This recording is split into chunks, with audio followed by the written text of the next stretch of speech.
سارے گناہ معاف کر کے، ساری غلطیاں معاف کر کے تمہیں اپنی رحمتوں سے مالا مال فرما دے، تو وہ بندوں کو بخشنے پہ، بندوں کی مغفرت کرنے پہ آمادہ ہے اور اس کی رحمتیں بہانے تلاش کرتی ہیں۔ اللہ اکبر۔ اور دوسری جانب اس کے بندے، اس کے مملوک، اس کی مخلوق اور مخلوق کی گناہگار اور نیکوکار اس کی رحمتوں کے طالب ہوتے ہیں، بلکہ وہ گناہ کرنے کے بعد جب معافی مانگتے ہیں تو اللہ کو یہ معافی بہت پسند ہے۔ معافی مانگنا، اس کے حضور اپنے دامن کو پھیلانا، وہ اس کو بہت زیادہ محبوب ہے۔ انسان کی فطرت کے اندر گناہ رکھا گیا ہے۔ آگ، ہوا، مٹی، پانی، یہ ان چار چیزوں کا مرکب ہے۔ اس کے جو عناصر ہیں اس میں کبھی اعتدال قائم نہیں رہتا اور اس سے گناہ سرزد ہو جاتے ہیں۔ گناہ کرنے کے بعد بندے کا اس گناہ پہ اصرار کرنا، اڑ جانا، ضد کرنا، توبہ نہ کرنا اللہ کو یہ پسند نہیں۔ لیکن اگر اس سے گناہ سرزد ہو جائے تو پھر وہ توبہ کر لے تو اللہ کو یہ بہت زیادہ پسند ہے۔ جو اس سے ہو سکے نیکی وہ اللہ کے حضور پیش کرے، لیکن اس کے اندر جو شر رکھی گئی ہے، اس کے اندر جو قوتیں گناہ کی رکھی گئی ہیں، اس سے اگر اس سے گناہ سرزد ہو جائے تو پھر وہ اللہ سے توبہ کرے، اللہ کی طرف رجوع کرے، تو اللہ اس کی توبہ کو نہ صرف قبول کرتا ہے بلکہ اس کے گناہوں کو معاف کرتا ہے اور گناہوں کو بدل کے نیکیوں میں تبدیل کر دیتا ہے۔ جب گناہ نیکیوں میں تبدیل ہو گئے تو جتنا بڑا گناہ گار تھا اتنا بڑا نیکوکار ہو گیا۔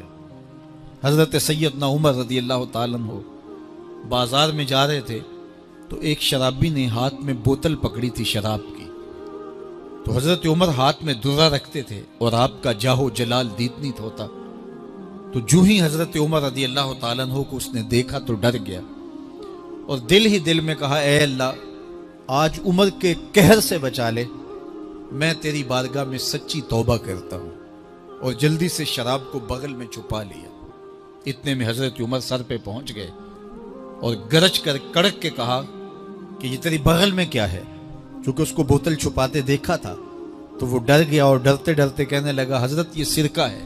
اب تھی تو شراب، لیکن ڈرتے ہوئے بولا، حضرت سرکہ ہے۔ تو حضرت عمر نے کہا، نکال۔ جب نکالا تو شراب نہیں تھی، واقعی سرکہ بن چکا تھا۔ تو جب اللہ کے حضور کوئی توبہ کرتا ہے، اللہ اس کے گناہوں کو بدل کے نیکیوں میں تبدیل کر دیتا ہے۔ حدیث پاک میں آتا ہے کہ قیامت کے دن اللہ ایک شخص کو کہے گا کہ اپنا نامہ اعمال پڑھ، تو وہ نامہ اعمال پڑھنے لگ جائے گا، تو نامہ اعمال کے اندر چھوٹے گناہ بھی ہوں گے، بڑے گناہ بھی ہوں گے، تو اللہ سے حیا کرتے ہوئے، شرم کرتے ہوئے وہ بڑے بڑے گناہوں کو چھوڑتا جائے گا اور چھوٹے چھوٹے گناہوں کو پڑھتا رہے گا۔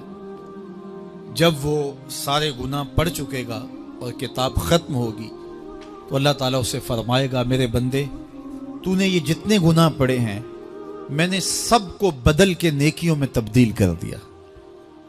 تو بندہ کہے گا، اللہ ابھی تو میرے بڑے بڑے گناہ رہتے ہیں جو میں نے پڑھے ہی نہیں۔ فَضَحِكَ النَّبِيُّ حَتَّى بَدَتْ أَنْيَابُهُ۔ حضور جب یہ بیان فرما رہے تھے تو حضور اتنا مسکرائے کہ صحابہ نے حضور کی داڑھیں دیکھ لی۔ تو پہلے وہ بڑے بڑے گناہ چھوڑے جا رہا تھا، لیکن جب اللہ فرمائے گا کہ میں تیرے گناہوں کو بدل کے نیکیوں میں تبدیل کر دیا، تو وہ کہے گا ابھی تو بڑے بڑے گناہ رہتے جو میں نے ابھی پڑھے ہی نہیں۔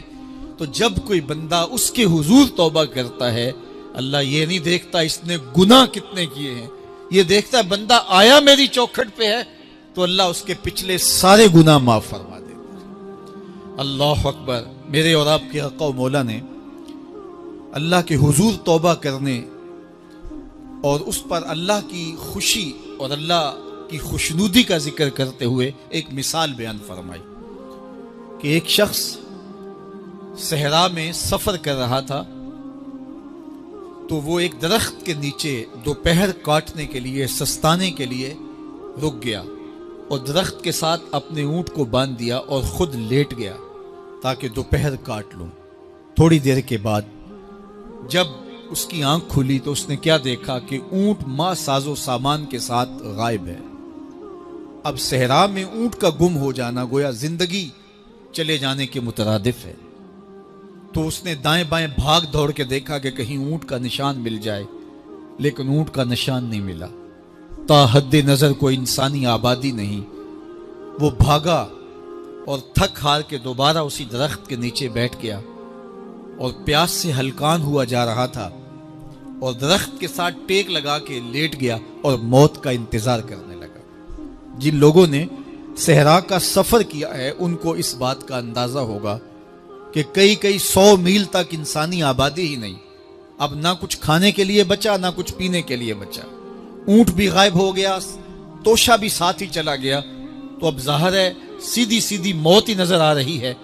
تو وہ اس درخت کے ساتھ ٹیک لگا کے بیٹھ جاتا ہے اور موت کا منتظر ہوتا ہے۔ تھوڑی دیر کے بعد پھر اس کی دوبارہ آنکھ لگ جاتی ہے۔ جب دوبارہ آنکھ لگتی ہے تو تھوڑی دیر بعد پھر آنکھ کھلتی ہے۔ جب دوبارہ آنکھ کھلتی ہے تو دیکھتا ہے کہ اونٹ جو گما تھا ماں ساز و سامان کے اس کے پاس کھڑا ہے۔ تو صحرا میں اس حالت میں اونٹ کا مل جانا زندگی مل جانے کے مترادف ہے۔ تو وہ اتنا خوش ہوا کہ خوشی کی انتہا نہ رہی، بلکہ مسرتوں کے ہجوم میں درک گیا اور کہنے کیا لگا، اللہم انت عبدی وانا ربک، اے اللہ تو میرا بندہ اور میں تیرا رب۔ کہنا تو یہ تھا کہ تو میرا رب اور میں تیرا بندہ، لیکن مسرتوں کا ہجوم ہی اتنا تھا، خوشیوں کا ہجوم ہی اتنا تھا کہ زبان پہ قابو نہ رہا۔ کسی کے آنے سے ایسے ہوش اڑے ساقی کے، شراب سیخ پہ ڈالی اور بوتل میں کباب۔ کہنا یہ تھا اللہم انت ربی وانا عبدک، لیکن اس قدر خوش ہوا جب بھی تیری قربت کے امکان نظر آئے ہم اتنے خوش ہوئے کہ پریشان نظر آئے۔ تو کہنا یہ تھا کہ اے اللہ تو میرا رب اور میں تیرا بندہ، لیکن خوشیوں کے ہجوم میں وہ کہتا ہے اللہم انت عبدی وانا ربک، اے اللہ تو میرا بندہ اور میں تیرا رب۔